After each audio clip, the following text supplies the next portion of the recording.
nandito ako ngayon sa bakuran namin kasi titingnan ko yung mga apple kung pwede na bang kainin.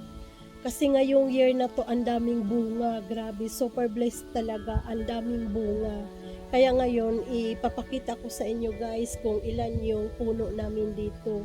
So, let's go! So, ito yung unang puno guys. Tingnan mo. Oh, ang daming bunga. Grabe. Oh, tingnan mo. Oh, grabe. Ang daming bunga. So, ito yung unang puno. Ngayon guys, dito tayo sa pangalawang puno. Oh, ang dami din bunga. Ang dami. Grabe talaga. Simula yan dito. Oh, hanggang talagang grabe ang bunga. Oh, so, ito tingnan natin, no. Yan. Pangalawang puno. Pangatlong puno, guys. Ngayon, ibang klase siya kasi pahaba yung klase niya dito. Halos ano na siya sa lupa guys, yung apple. Ngayon titikman ko siya kung pwede na bang kainin. Itong apple na to, pahaba siya. Tignan mo, pahaba oh. So itry ko siyang kainin kung pwede na bang kainin.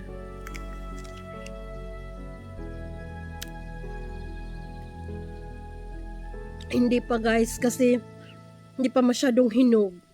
Kaya maganda talaga pag hinog. Kaya siguro mga next month, mga September, pwede na to siyang kainin sa September. So ngayon guys, punta naman tayo sa isang puno. Doon banda tayo sa isang puno dito guys. Ito maliit lang siya oh, pero ang dami din bunga. Grabe, ang daming bunga guys. Oh, tingnan nyo. Ito ibang klase pula. Pula na bilog. Oh, hanggang sa ibabaw guys. Tama guys, lapitan natin guys ha. Ito. Yan. Kukuha tayo ng isa kasi tikman natin. Ibang klase to. Pula siya, pula na bilog. Kukuha tayo ng isa guys. Tama guys, ulo. Talagang sumayad na siya sa lupa. Oh, talagang sumayad na siya sa lupa. Pero tikman natin. Tikman natin.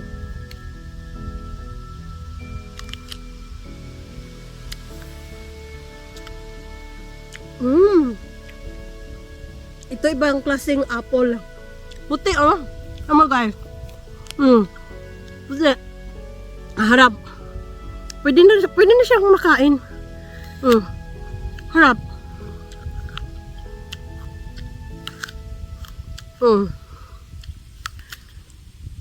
Harap. So, punta na naman tayo sa isa. Meron pa ditong isa guys. Puntahan natin. So, ito na yung pang-last.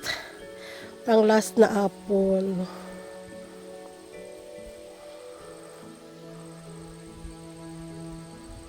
Itong puno na to guys, halos nasa lupa na siya dahil natumba siya nung malakas na hangin, yung may bagyo ata yun yung last month.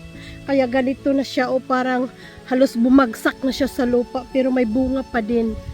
Tikman din natin ulit. Ibang klase to, kulay green siya oh. Kulay green guys. Tingnan nyo guys, kulay green. Tikman natin.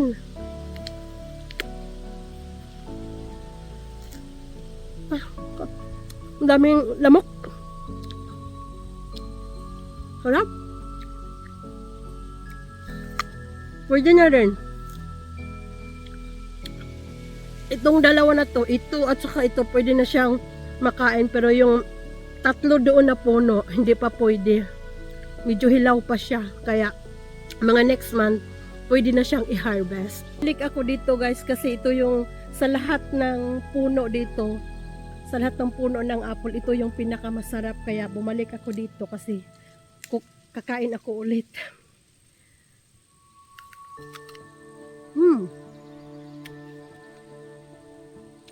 Sa Pinas, mahal ang apple. Pero dito magsawa ka. Pwede ka lang manguha na nakaupo. Halimbawa, ganito, upo ka. Ganyan. Upo ka lang. Oh, kain ka.